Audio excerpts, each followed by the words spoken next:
আল্লাহ পাক রব্বুল আলামিন কোরআনুল কারীমের ভাষায় বলতেছেন ওয়া মা আরসালনাকা ইল্লা রাহমাতাল লিল আলামিন। আল্লাহ পাক রব্বুল আলামিন বলছেন হে নবী আমি আপনাকে গোটা সৃষ্টিকুলের জন্য রহমত স্বরূপ প্রেরণ করেছি। বলেন সুবহানাল্লাহ। কি স্বরূপ প্রেরণ করেছেন? রহমত স্বরূপ প্রেরণ করেছেন। শুধু ওয়াজুদাশ রাহমাতাল লিল আলামিন, শুধু ওয়াজুদাশ রাহমাতাল লিল আলামিন।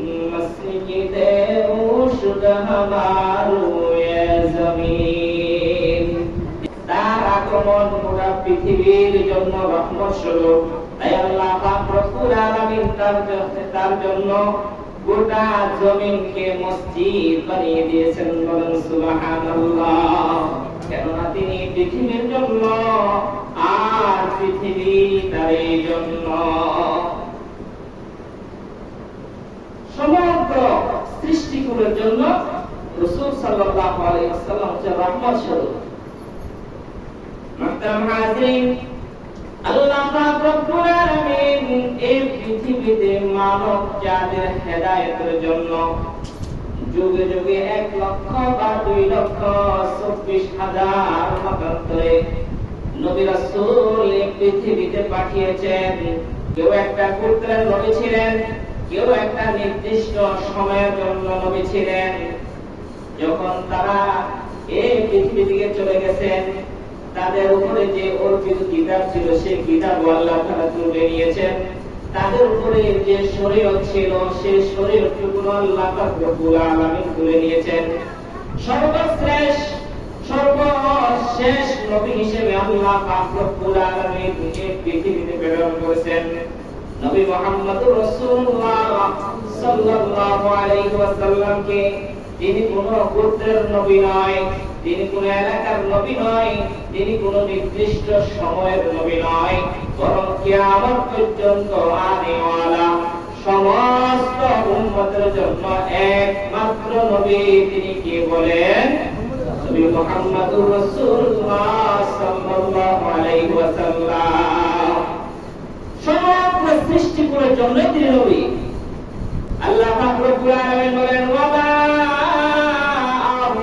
আরসালনাকা ইল্লা কাফাতাল লিন-নাসি বাশীরাও ওয়া নাযীরা।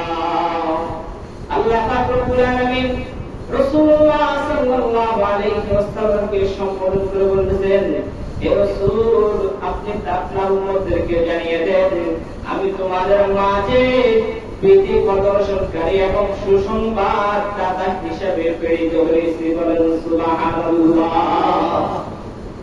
তাহলে এখানে কোনো ভেদাভেদ নাই। সমগ্র সৃষ্টিকুলের জন্য রাসূল সাল্লাল্লাহু আলাইহি ওয়াসাল্লাম রহমত স্বরূপ ভীতি প্রদর্শনকারী সুসংবাদ দাতা হিসেবে তিনি প্রেরিত হয়েছেন। এখানে কোনো জাত নাই, কোনো ধর্ম বর্ণ নির্বিশেষে সকলের একমাত্র নবী হচ্ছেন নবী মুহাম্মদ রাসূলুল্লাহ সাল্লাল্লাহু আলাইহি ওয়াসাল্লাম। আল্লাহ পাক রব্বুল আলামিন অন্যত্র আয়াতে বলেন ইয়া আইয়ুহান নাস ইন্নী রাসূলুল্লাহি ইলাইকুম জামিআ।